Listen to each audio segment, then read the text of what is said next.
నమస్కారం. ఇది మీ గొంతుక. ఇది అన్యాయాన్ని ప్రశ్నించే గొంతుక. ఈరోజు మనం మాట్లాడుకోబోయేది ఒక గుడి గురించి కాదు, మన నమ్మకాల మీద జరిగిన దాడి గురించి, మన ఆత్మగౌరవాన్ని బుల్డోజర్తో తొక్కేసిన దుర్మార్గం గురించి.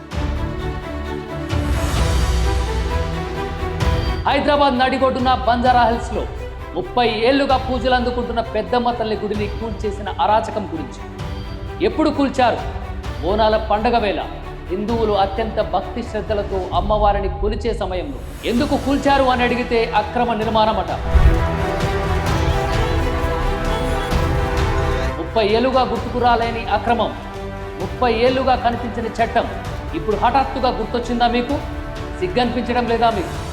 జూలై 22 తెల్లవారుజామున చీకటి మాటున దొంగల్లా వచ్చి 100 మంది పోలీసుల పహారాలో గుడిని నేలమట్టడం చేశారు. ఏడుస్తున్న ఆడవాళ్ళను చూడలేదు, ఒత్తుకుంటున్న ముసలి వాళ్ళ మొర వినలేదు. అయ్యా మా అమ్మని కూల్చకండి అని కాళ్ళు పట్టుకున్నా కనికరించలేదు.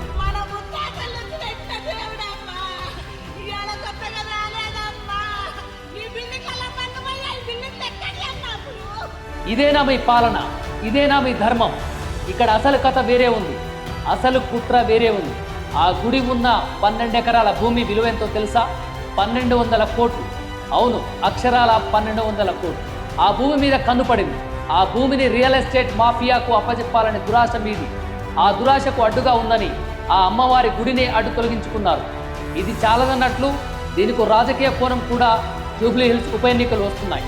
ఒక వర్గం ఓట్ల కోసం, మైనారిటీల మనసు గెలవడం కోసం హిందువుల గుడిని కూల్చేస్తారా? హిందువులంటే అంత చులకన మీకు? రోడ్ల మీద ఎన్నో అక్రమ కట్టడాలు ఉన్నాయి, చర్చిలు ఉన్నాయి, మసీదులు ఉన్నాయి. మీకు కనబడింది కేవలం ఈ పెద్దమ్మ గుడి మాత్రమేనా? మీ బుల్డోజర్కు పవర్ ఇచ్చింది కేవలం ఈ గుడిని కూల్చడానికి మాత్రమేనా? బీజేపీ నేత బండి సంజయ్ అడిగితే మీ దగ్గర సమాధానం లేదు. మాధవీలత వర్షంలో తడుస్తూ నిరసన చేస్తుంటే ఆమెను అరెస్టు చేస్తారా? న్యాయం కోసం పోరాడే వాళ్ళను జైల్లో పెడతారా? ఇదేనా మీ ప్రజాస్వామ్యం? ఇక అధికారులను అడిగితే చట్ట ప్రకారం చేశామంటున్నారు.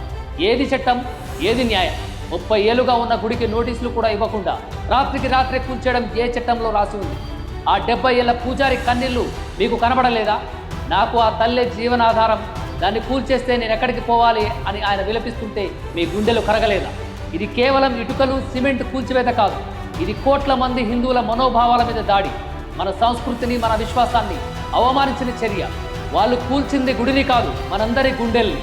కానీ గుర్తుపెట్టుకోండి, మీరు గుడిని కూల్చగలరేమో కానీ మా నమ్మకాన్ని కూల్చలేరు. మీరు విగ్రహాన్ని తరలించగలరేమో కానీ మా ఆత్మస్థైర్యాన్ని కదల్చలేరు. ఆ గుడి కోసం ఎంతవరకైనా పోరాడుతాం. ప్రజాక్షేత్రంలో కాదు, అవసరమైతే న్యాయస్థానాల్లో కూడా తేల్చుకుంటాం. పాలకులకు, అధికారులకు, భూమాఫియాకు ఇదే మా హెచ్చరిక. ఇది ఆ పెద్దమ్మ తల్లి సాక్షిగా చేస్తున్న శపథం. అన్యాయాన్ని ప్రశ్నిద్దాం, నిజం వైపు నిలబడదాం. జై హింద్, జై పెద్దమ్మ తల్లి.